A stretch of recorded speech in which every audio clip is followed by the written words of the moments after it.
Hi, I guess it was 1975. I was just finishing up a tour in Nam, and there she was. That bird had just landed, and I didn't know if I was going to get out that day.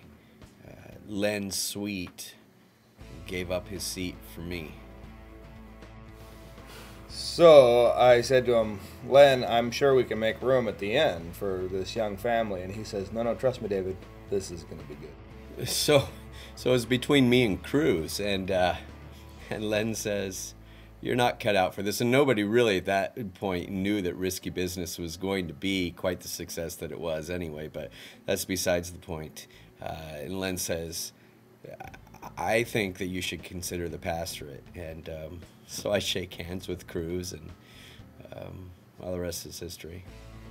I told Peter that he could just make Lord of the Rings into one giant movie. Thankfully, Len was there to say Trinity. It's meeting Len or the birth of my first child.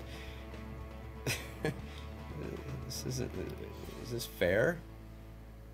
You're really making me choose. Jesus is looking around and he's going, well, what do you guys think? Should I just make manna fall from heaven? And Len says, no, Lord, I liked your other idea. Let's ask them, who's got bread and fish? So I say, Martin, why don't you try, I have this really cool vision of the future. And Len says, no, how about I have a dream? Man. Len was really close with Pierre and Marie Curie, and we're all happy for his influence on them. And then Len says, you should just take the buyout, Conan. Just walk away. So I'm working with James Cameron, and he's got this movie about, blue aliens on a far-off world, and Len says, what would be cool, James, is if we could reach out and touch them.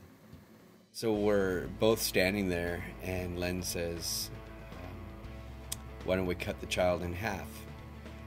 And we'll see who the real parent is. And at that moment I said, you let her have the child. And Len said, and now we know. Some people wear Superman pajamas. Superman, his pajamas have a picture of Leonard Sweet. So Len says to Julie, "Fa, a long, long way to go." Get it? I mean, it's a different spelling, but trust me, they'll get it. It's classic.